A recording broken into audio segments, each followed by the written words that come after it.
আসসালামু আলাইকুম। আজকে আমরা দেখব প্রবাহী গতিবিদ্যা বা ফ্লুইড ডায়নামিক্স।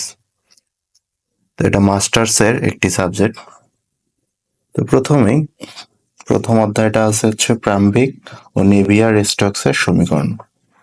এই যে অধ্যায়টি প্রারম্ভিক ও নেভিয়ার স্টোকসের সমীকরণ।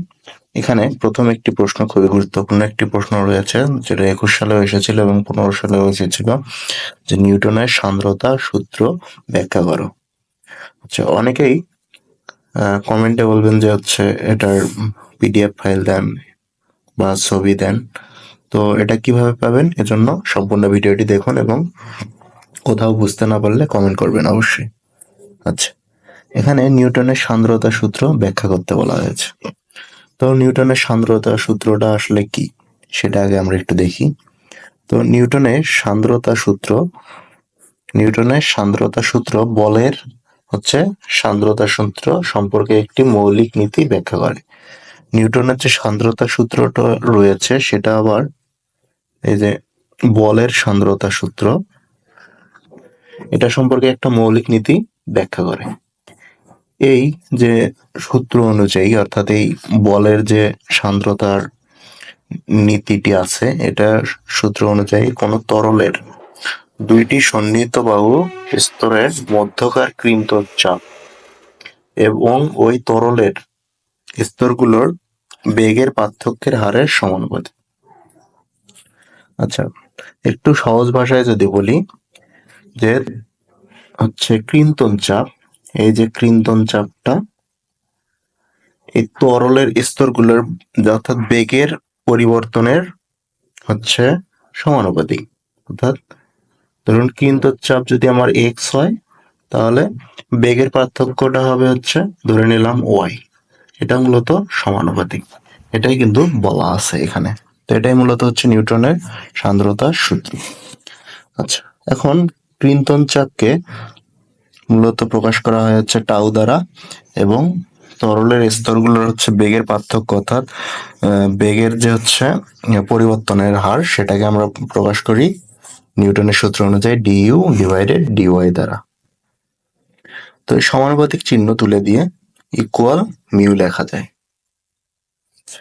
এখন এই টাউ সমান লেখা যায় টাউকে আমরা বলবো কৃন্তন চাপ। টাউ আমাদের কৃন্তন চাপ, যেটা তরলের স্তরের প্রতি একক ক্ষেত্রফলের প্রযুক্ত বল। আচ্ছা, আর মিউটা আমাদের সান্দ্রতা গুণাঙ্ক। অর্থাৎ এই যে আমরা সমানুপাতিক চিহ্নটা তুলে দিয়ে ইকুয়াল এবং মিউ নিয়ে এসেছি, এটা আমাদের সান্দ্রতার গুণাঙ্ক, তরলের ঘনত্ব এবং আঠালো ভাবের পরিমাপ যেটা। আর আমাদের অবশিষ্ট থাকলো এই যে ডিইউ ডিওয়াই, এটা মূলত আমাদের বেগ গ্রেডিয়েন্ট বা তরলের গতিবেগের পরিবর্তনের হার লম্ব স্তরের দিকে। হ্যাঁ, আচ্ছা, এখন এটা আমাদের ব্যাখ্যা চেয়েছে।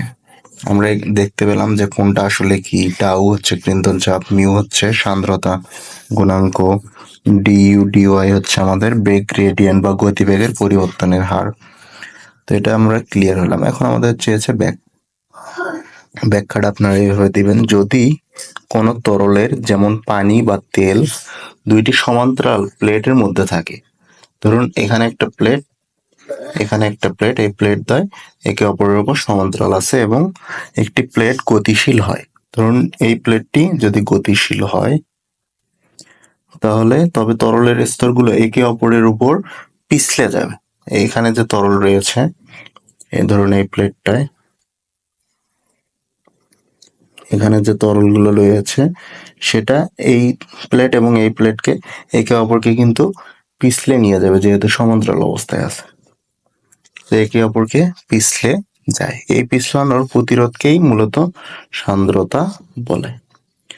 আচ্ছা, নিউটনের সূত্র অনুযায়ী এই প্রতিরোধই আসলে কৃন্তন চাপ।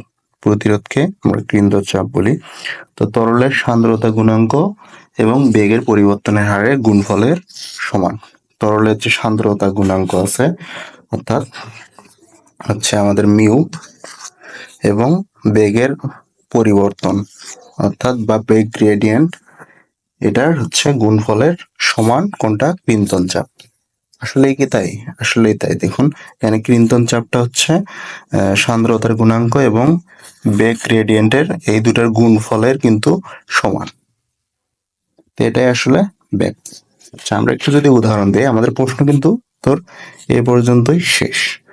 আমরা যদি উদাহরণ একটু দেখি, কোনো কিছুর উদাহরণ দেখলে সেটা সহজে মনে থাকে। যেমন মোটরের তেলের সান্দ্রতা বেশি, তাই স্তরগুলোর মধ্যে বেশি বেগ গ্রেডিয়েন্ট তৈরি হয়, অর্থাৎ গতিবেগ বেশি তৈরি হয়। আর পানির হচ্ছে কম সান্দ্রতা হওয়ায় এর বেগ গ্রেডিয়েন্ট এখানে সান্দ্রতা হওয়ায় বেগ গ্রেডিয়েন্ট হচ্ছে, অর্থাৎ বেগ গ্রেডিয়েন্ট মানে কিন্তু স্তরগুলোর গতিবেগের পরিবর্তনের হার তুলনামূলক কম থাকে পানির ভিতরে। আর নিউটোনিয়ান নিউটোনিয়ান ফ্লুইড নিউটোনিয়ান ফ্লুইডটা আসলে কি? যে তরলে নিউটনের সূত্র মেনে চলে, যেমন পানি এবং বায়ু, এটা নিউটনের সূত্র মেনে চলে, এই জন্য এটা হচ্ছে নিউটোনিয়ান ফ্লুইড, মানে নিউটনের সূত্রটা মেনে চলে। আর যে নন নিউটোনিয়ান ফ্লুইড, যে তরল হচ্ছে নিউটনের সূত্র মেনে চলে না, যেমন রক্ত, কেচাপ আসলে কি টমেটো সস বা যে চাটনিটা থাকে এটা। তো আশা করি আপনারা উদাহরণ সহকারে প্রশ্নের ব্যাখ্যাটা বুঝতে পেরেছেন। এখন এই যে নোটটা, এই হ্যান্ড নোটটা আপনারা যদি পিডিএফ ফাইল নিতে চান, তাহলে নিচে হচ্ছে একটা টেলিগ্রাম লিংক দেওয়া আছে, সেখানে গিয়ে সরাসরি আপনারা এই পিডিএফ ফাইলটা নিতে পারেন। তো ধন্যবাদ, এই ছিল আজকের ভিডিও। আর ভিডিওটি ভালো লাগলে ভিডিওটিতে একটি লাইক দেবেন এবং চ্যানেলে নতুন হয়ে থাকলে চ্যানেলটি সাবস্ক্রাইব করে রাখবেন। ধন্যবাদ।